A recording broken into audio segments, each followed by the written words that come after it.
Johnny Mercer. Thank you very much, Mr. Speaker, and thank you for the opportunity to rise and speak in this debate today. The Chilcot report published last week made for sobering reading. Many things have been said already on the issue. I'm not going to repeat them.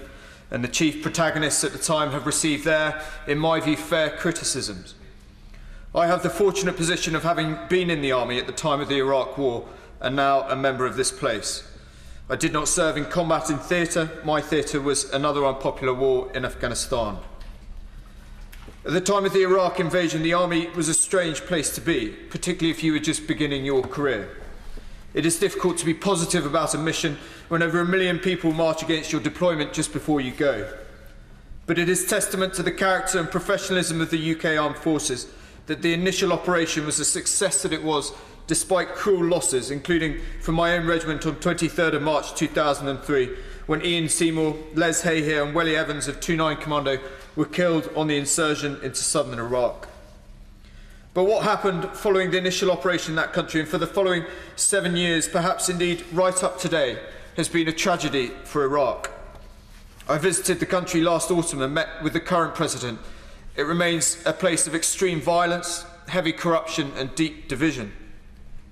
It was a challenge to return from a visit to Baghdad with much of a sense of optimism at the time, although recent changes in the Iraqi security forces and the international coalition's mammoth efforts in the fight against Daesh give real cause for hope, and I want to pay tribute to all UK forces engaged in that fight today as we speak in this House. But how did we really get here? I absolutely understand the public rage, the actions of some of those both at the top of government at the time and, yes, at the top of the military, were negligent. I am concerned, however, that the public's fixation upon Tony Blair could make us miss some of the learning points, for this is the whole point of this process that must be taken from Sir John's very comprehensive work. It was encouraging to hear the Prime Minister, who left office yesterday, say that it would be impossible for these events to happen again today because of the structures he and his team have put in place, and I commend him and the Secretary of State for Defence for that. But there is a deeper issue here, one of basic moral courage that I found most distressing in this whole issue. In the military, it can be a rarer and therefore a more treasured commodity.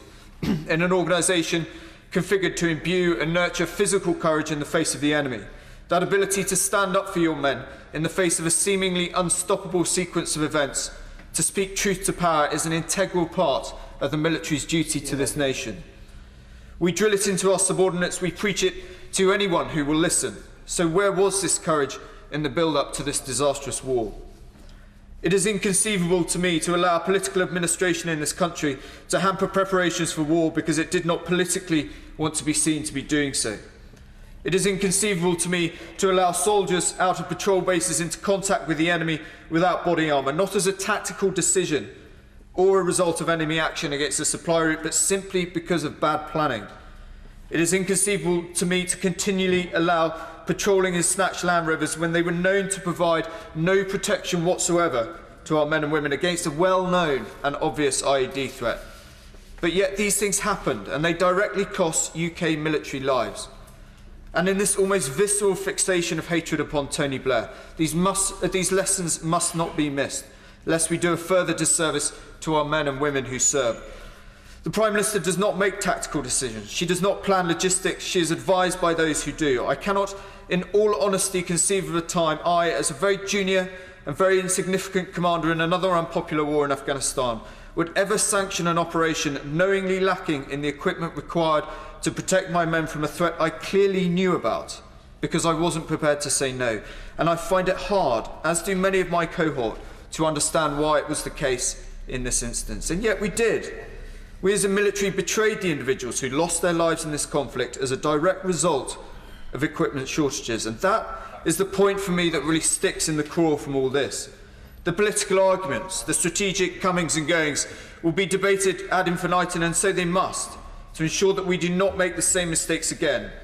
But the military and the tactical lessons must be learnt also. What happened in Iraq had a profound effect on a whole generation of us junior commanders in the military, who grew up with a deep sense of distrust in our superiors as a result of their actions or lack of actions over the Iraq War. And I know for many this formed us at a very formative stage in our careers. But finally, in my contribution today, I want to speak strongly against this idea that the lives of British servicemen and women were somehow wasted in this war or died for nothing. I'm afraid I simply cannot reconcile, in my not insignificant personal experience of commanding men in combat, that lives lost in the pursuit of the protection of the freedoms and privileges we enjoy in this country have been lost in vain.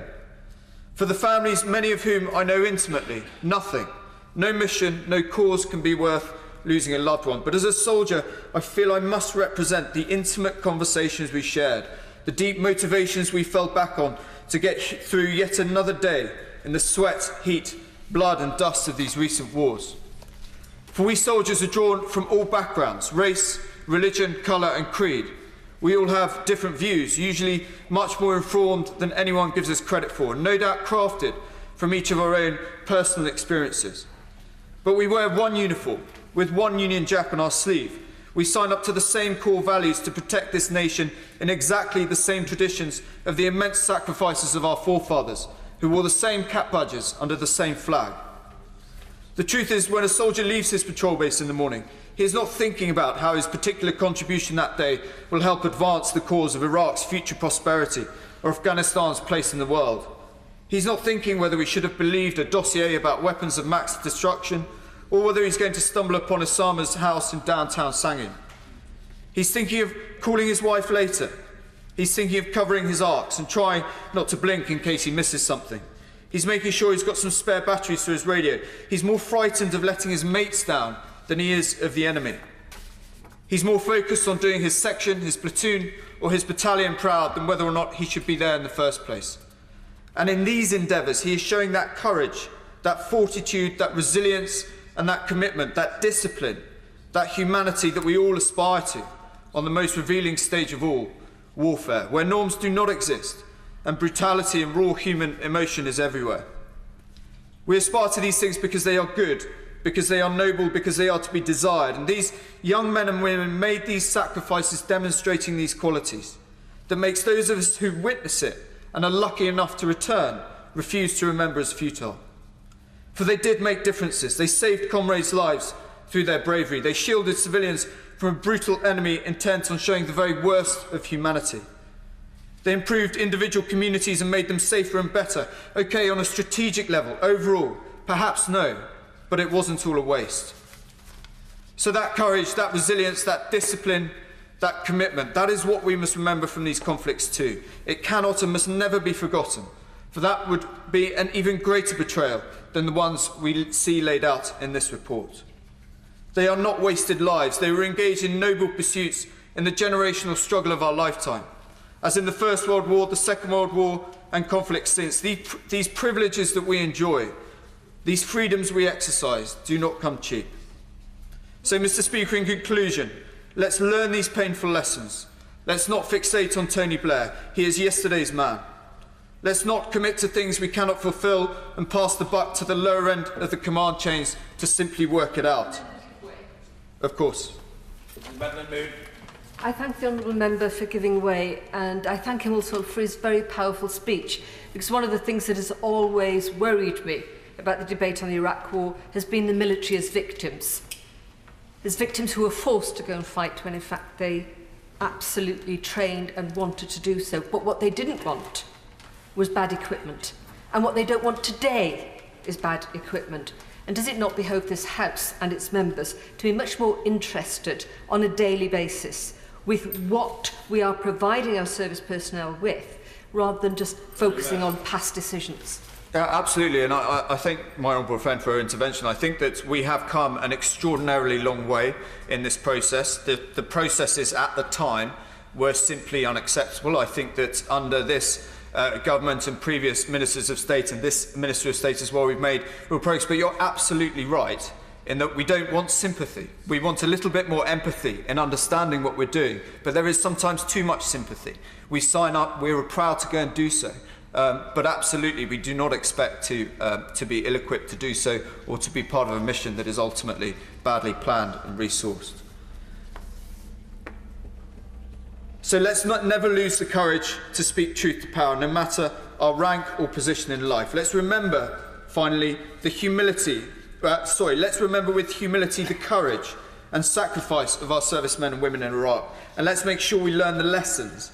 For the hundreds of thousands who lost their lives on either side, civilian or military, the human race can only evolve if we learn, and I sincerely hope we do.